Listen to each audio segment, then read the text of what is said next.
दोस्तों नमस्कार। मैं Rama sir RG lifeline classes में आपका स्वागत अभिनंदन वंदन करता हूं।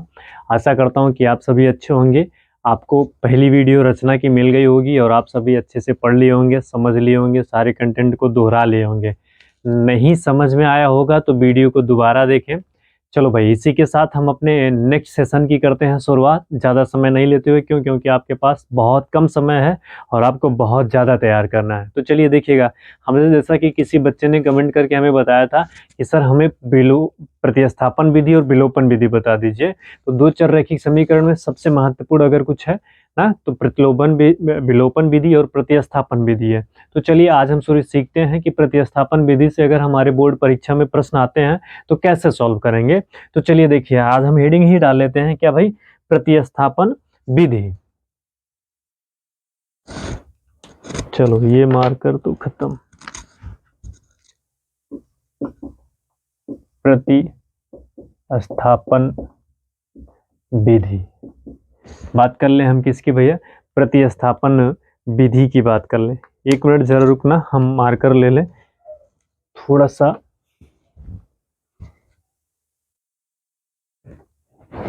ना। क्या ले लेना भाई, मार्कर ले लेना। चलिए भाई, चलिए हम मार्कर आ गए आपके बीच। बात कर लेते हैं हम इनकी प्रतिस्थापन विधि की बात कर लेते हैं। तो जैसा कि अगर हम बात कर लेते हैं, प्रतिस्थापन विधि है क्या, बहुत सरल है, हलवा जैसे है। बस थोड़ा सा ध्यान दीजिएगा, कंसंट्रेट होकर समझिएगा। हाँ, अगर चैनल पे नए हैं तो वीडियो स्किप करके मत देखिएगा, चैनल को सब्सक्राइब भी कर लीजिएगा। चलिए भाई, जैसा कि हम अगर बात कर लें, हम प्रश्न ले लें। एक प्रश्न जो बहुत महत्वपूर्ण प्रश्न है, आपके बोर्ड में बार बार पूछा जाता है। प्रश्न क्या है भैया, तो x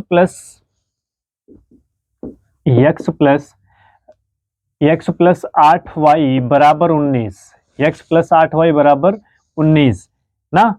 और फिर क्या है, तो 2x प्लस 11। प्रश्न क्या है, 2x प्लस 11y बराबर 28, 2x प्लस 11y बराबर 28 ना।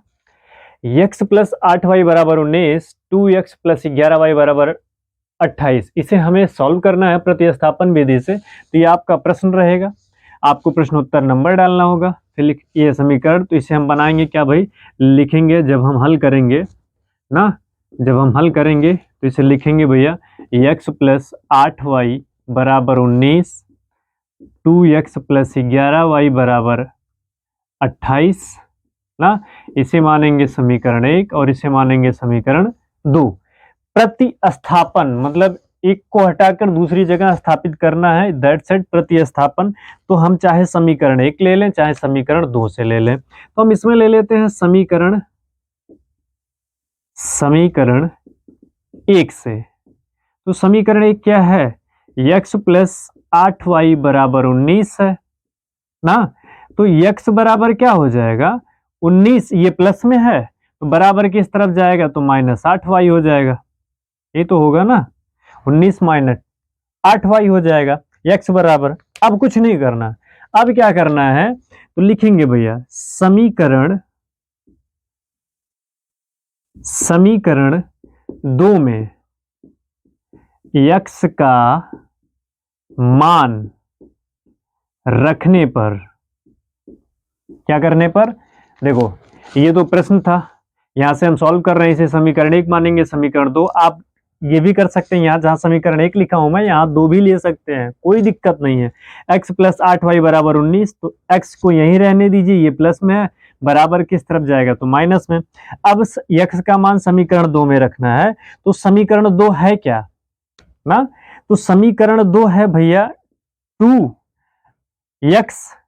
तो x के स्थान पे क्या रख देना हमको, x के स्थान पे x का मान रखेंगे ना। तो x के स्थान पे x का मान रखेंगे तो रखेंगे 19 माइनस 8y, कोष्टक बंद कर दीजिए। फिर क्या लगेगा भाई, फिर लिखा है प्लस, तो रखिए प्लस कितना, 11y और बराबर किसके, 28 के। यहां तक समझ में आ गया। ये देखो नीले पेन से इसीलिए लिख दिया, x का मान कितना है, 9x माइनस 8y, तो यहाँ पे 9x माइनस 8y नीले से लिख दिया, 2x x का मान रख दिया। आप कुछ नहीं करना, आप क्या कर लीजिए, गुणा कर लीजिए। 19 दूना 38, हम जो ने 28 होता है, 19 दूना 38 ना, और ये देखो 8 दूनी 16 वाई हो जाएगा। बात समझ रहे हैं? फिर क्या कर दीजिए आप, कर दीजिए प्लस लगा दीजिए, ये 11 बराबर किसके भैया 28 के। अब देखिए ये 38 तो 38 ही रहने दीजिए ना।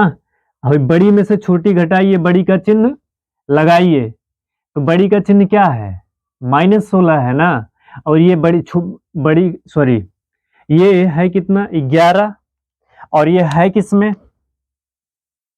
प्लस में, ये क्या है बड़ी 16 घटाएंगे तो कितना आएगा 5 ही आएगा ना, और बराबर किसके 28 के। यहाँ तक कोई दिक्कत नहीं है ना। जब यहाँ तक कोई दिक्कत नहीं है तो ये देखो भैया ये -5y रहने दीजिए, दिख रहा है, तो बराबर करिए, ये 38 है, ये प्लस में है, बराबर इधर जाएगा तो क्या हो जाएगा 28 - 38, क्या हो जाएगा 28 - 38, यहाँ पे लिख रहा हूं। इसके बाद क्या हो जाएगा, देखो प्लस में था, बराबर की इस तरफ गया, माइनस में ये जैसे था वैसे ही रहने दिया मैंने। अब 28 में से घटा देंगे आप तो -5y बराबर माइनस कितना बचेगा 10, बड़ी में से छोटी घटाएं, बड़ी का चिन्ह लगाएं, तो बड़ी का चिन्ह माइनस है। तब अब आप जब घटा देंगे तो एक माइनस से माइनस क्या हो जाएगा कैंसिल। अच्छा इसे नहीं कैंसिल करें, ये माइनस रहने दीजिए आप, ठीक है। अब यहाँ पे देखो 5 क्या कर रहा है y से गुणा कर रहा है, तो बराबर के इस तरफ जाएगा, अगर 5 तो बराबर की इस तरफ जाएगा 5, तो -10 भगे क्या हो जाएगा -5, तो y बराबर कितना आ जाएगा, तो 5 1 के 5, 5 दूना 10, y बराबर कितना आ जाएगा 2, y का मान कितना आ गया 2। अब फिर क्या लिखना है, y का मान समीकरण 1 में रखने पर, किसमें रखने पर भैया समीकरण 1 में रखने पर, तो जब y का मान समीकरण 1 में रखेंगे तो देखो समीकरण 1 है क्या, तो यहाँ पे है समीकरण 1 ना। तो चलो बात कर लेते हैं, तो x प्लस कितना 8y बराबर कितना 19, यही तो है। तो x को तो x रहने दीजिए आप, प्लस 8 लिखिए, y के स्थान पे क्या है, तो y के स्थान पे कितना आया है 2, तो यहाँ पे 2 रख दीजिए, बराबर कितना 19 कर दीजिए, कोई दिक्कत नहीं, होनी भी नहीं चाहिए। तो 8 दूनी कितना हो जाएगा 16, बराबर कितना 19, तो x बराबर कितना, x बराबर कितना हो जाएगा, यहाँ पे 16 प्लस में है, इधर जाएगा तो माइनस में, तो 19 - 16, x बराबर कितना आ गया 3। तो ये आया आपका आंसर, x का मान कितना 3 और y का मान कितना आया 2, y का मान कितना आया भैया 2। तो आपसे पूछेगा प्रतिस्थापन विधि से सॉल्व करना है, तो आपको बात समझ में आई इस प्रश्न का, x बराबर y बराबर कितना 2, तो x बराबर कितना आएगा 3। कुछ नहीं करना है, बहुत सरल है ना सरल। अगर नहीं समझ में आया तो चलो एक प्रश्न और देख लेते हैं हम, जो आपके प्रश्न पत्र में कम से कम 3 से 4 बार पूछा गया है, उस प्रश्न को हम आप लिख लेते हैं और पढ़ लेते हैं। ये देख रहे हैं, ये समझ में नहीं आया होगा तो वीडियो हालांकि दोबारा भी देख सकते हैं, लेकिन एक प्रश्न और हम लिखते हैं आपके लिए। प्रश्न क्या है भैया, तो प्रश्न है 3x, क्या है ये हमारा n नहीं है, ये हमारा x है, 3x - 7y बराबर 1 ना, और दूसरा जो दिया क्या है x - y बराबर -1, ठीक है। ये हमारा प्रश्न है, क्या प्रश्न है कि है भाई 3x - 7y बराबर 1 ना, और क्या प्रश्न है भाई x - y बराबर -1, ठीक है, x - y बराबर -1, अगर आपको ये बराबर 1 इस तरह से प्रश्न दिया होगा, इसे हम क्या मानेंगे समीकरण 1, इसको क्या मान लिया समीकरण 2, अलग पेन से करते हैं, इसे मानेंगे समीकरण 1, इसे मान लिया समीकरण 2। फिर वही प्रक्रिया, चलो देखो इनमें हमने समीकरण 1 से लिया था, उसमें हम समीकरण 2 से ले लेते हैं, झंझट खत्म करते हैं ना, तो यहाँ पे लिखेंगे, क्या लिखेंगे, समीकरण, समीकरण 2 से, किससे भैया, समीकरण 2 से। तो समीकरण 2 क्या है, तो बात कर लेते हैं हम समीकरण 2 की। तो समीकरण 2 की जैसा अगर आप देख पा रहे हैं, क्या लिखा है समीकरण 2, अरे बताओ भाई, कॉपी पेन लिए हो ना, तो x माइनस वाई बराबर -1, यही तो लिखा है।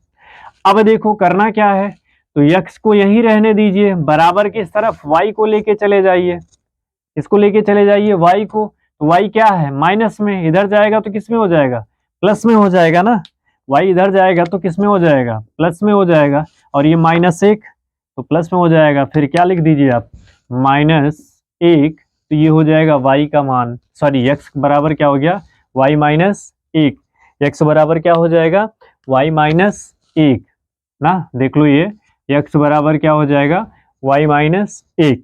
अब क्या करना है, कुछ नहीं करना है, दूसरा स्टेप में लिखोगे, क्या लिखोगे भैया, बड़ी सिंपल सी बात लिखना हमको, क्या लिखेंगे, लिखेंगे x का मान, x का मान समीकरण, समीकरण 2 में रखने पर, किसमें भैया, समीकरण 2 में रखने पर, तो समीकरण 2 समीकरण 1 में रखेंगे, समीकरण 1 में रखने पर, तो समीकरण 1 क्या है, तो चलो हम इसको लिख लेते हैं। समीकरण 1 है 3x माइनस 7y बराबर 1, यही तो समीकरण 1 है। तो x के स्थान पे देखो 3 तो लिख लीजिए, x के स्थान पे क्या रखना है, तो x के स्थान पे रखना है y -1, जहां पे x है वहां पे y -1 रख दिया गया। फिर क्या लगा है, -7y बराबर किसके है, 1 के है, तो बस सिंपल सॉल्व कर लीजिए, 3 का गुणा y में करिए तो 3y, -3 1 के 3, फिर -7y बराबर किसके, 1 के ना। अब देखो वही प्रक्रिया, बड़ी में से छोटी घटाओ, बड़ी का चिन्ह लगाओ, तो -4y, क्योंकि 7 में से 3 निकाल देंगे 4 बचेगा, बड़ा माइनस में 7 तो ये हो जाएगा, और -3 बराबर किसके, 1 के, बात समझ रहे हैं। अब ये देखो ये किसमें है, माइनस में, बराबर किस तरफ जाएगा, तो -4y बराबर लेके चले जाइए, तो 1 + 3, ये 3 प्लस में हो जाएगा, तो -4y बराबर कितना, 4, तो y बराबर कितना आएगा, -1, y बराबर कितना आ जाएगा भाई। अच्छा अब कहेंगे सर आप डायरेक्ट ही लगा दिए, ये हुई तो बड़ी समस्या ना, तो क्या करोगे, यहाँ पे गुणा कर रहा है तो यहाँ पे जाके भाग करेगा, तो y बराबर 4 - 4, तो काटोगे भैया कितना आ जाएगा, y का मान कितना आएगा, फटाक से बताना, जल्दी से उत्तर करो भाई, y का मान कितना आ जाएगा, y का मान आएगा कितना, -1 ना, तो काट दो आप इनको, कितना आ जाएगा, y बराबर -1, कितना आएगा, y बराबर -1, तो कुछ नहीं करना है, तो जब y बराबर आ जाएगा -1, तो अब देखो क्या करना है, y का मान समीकरण किसमें रखेंगे, 1 में रखे थे, अब किस में रखेंगे, 2 में रखने पर। तो चलो भाई हम रख देते हैं y का मान समीकरण 2 में, तो समीकरण है 2, x माइनस वाई बराबर -1, यही तो है। तो भैया कुछ करना नहीं है, x को x रहने दीजिए, y के स्थान पे क्या रखना है, माइनस, तो पहले से है, तो माइनस कितना रखना है, 1 बराबर -1 ना, तो x ये माइनस माइनस क्या हो जाएगा, +1 बराबर -1, तो अब यहाँ पे क्या है, ये प्लस में है, इधर जाएगा तो माइनस। अब जरा समझ लेना, यहाँ पे थोड़ा सा बड़ा कंफ्यूजन होता है, माइनस का गुणा माइनस के साथ प्लस हो जाएगा, +1 हो जाता है। अब ये जैसे ही बराबर की इस तरफ जाएगा, तो देखो ये ऑलरेडी +1 में है, सॉरी ये बराबर जो है यहाँ पे बराबर लगा देता हूँ, बराबर की इस तरफ जो है -1 लगा हुआ है ना। अब जरा देखो, ये है प्लस में, बराबर किस तरफ जाएगा तो ये भी किस में हो जाएगा, -1 में। माइनस माइनस जुड़ता है तो x बराबर क्या हो जाएगा, -2। x का मान कितना आया, -2, और y का मान कितना आ गया, -1। तो ये आप देख रहे हैं प्रतिस्थापन विधि है। इनमें से प्रतिस्थापन विधि, विलोपन विधि, बीजगणित विधि, तीनों में से एक प्रश्न जरूर पूछेगा। आज हम अपने सेशन में सिर्फ प्रतिस्थापन विधि को ही देख रहे हैं। नेक्स्ट वीडियो में हम विलोपन विधि को, और जल्द से जल्द हम आपको वीडियो देंगे, विलोपन विधि का भी देंगे, बीजगणित विधि का भी देंगे, और तीनों में से एक प्रश्न जरूर छप के आएगा। ये मैं दावे के साथ कहता हूं कि रचना, विलोपन विधि, प्रतिस्थापन विधि, मतलब जब तक अभी तक ने अगर आप जितने भी वीडियोस देखे हैं, इनमें से आपको 50 प्रश्नों की श्रृंखला देखने के लिए मिलेंगी। और जितने आपने ऑनलाइन आपने क्या दिया है टेस्ट, हाँ ऑफलाइन टेस्ट, आपके कोचिंग में ऑफलाइन टेस्ट जो है वो 19 तारीख को होगा। मैथ का पूरा 3 घंटा 15 मिनट आपको पूरा समय दिया जाएगा, ऑफलाइन टेस्ट होगा। जो ऑफलाइन टेस्ट आपके लिए बहुत महत्वपूर्ण है, आप अपनी कोचिंग में पहुंचकर ऑफलाइन टेस्ट देने की जरूर से जरूर कष्ट करें, है ना। तो चलिए, जैसा कि जाते जाते एक प्रश्न हम लिख लेते हैं जो हमारे लिए बहुत महत्वपूर्ण है, वो प्रश्न, ताकि आप उसे सॉल्व करें। हम उस प्रश्न को लिख देते हैं फट से, हम जरूर सॉल्व करिएगा। सॉल्व करके इसका हमें उत्तर देना है आपको। कौन सा प्रश्न है, तो प्रश्न फट से लिखना। आप क्या लिखेंगे, x + 2y बराबर -3। अगला प्रश्न है 3x - 2y + 7 बराबर 0। ये प्रश्न है आप, सॉरी गलत लिख दिए, -3 बराबर 0। हाँ, अब बात आपसे कर लें, ये आपके लिए प्रश्न है, ये आपके लिए क्वेश्चन है, और इम्पॉर्टेंट क्वेश्चन है। आपको इन्हें सॉल्व करना है। प्रतिस्थापन विधि आपने देखा, जैसा कि आपको समझ में भी आया होगा, आशा करता हूं कि समझ में आया है। नहीं समझ में आया है, वीडियो को दोबारा 1 बार 2 बार 3 बार करके रिवाइज कर करके वीडियो को देखें। चलिए भाई, जाते जाते आप सभी को बहुत बहुत ढेरों सारी शुभकामनाएं। आप पेपर में बेस्ट करें, अच्छा लिख के आएँ, आपका गणित का पेपर सहज सरल हो, और आपके उज्जवल भविष्य की हम कामना करते हैं। ईश्वर से यही प्रार्थना करते हैं कि हमारे बच्चे सभी अच्छा लिखकर अच्छा करके आएँ ना। तब तक के लिए आप सभी को बहुत बहुत धन्यवाद, शुभकामनाएं, best of luck, thank you very much. हाँ, सब बात की एक बात, चैनल को सब्सक्राइब कर लें नए हो तो, ठीक है आगे, ताकि सभी वीडियो आपको देखने के लिए मिले। बेल आइकन को प्रेस कर लें ताकि सभी वीडियो हमारा मिले। जल्द से जल्द विलोपन विधि आपके समक्ष लेकर हम उपस्थित होंगे, ठीक है। हाँ भाई, ठीक है तो ठीक है ना, तो ठीक है तो ठीक है, चलो धन्यवाद।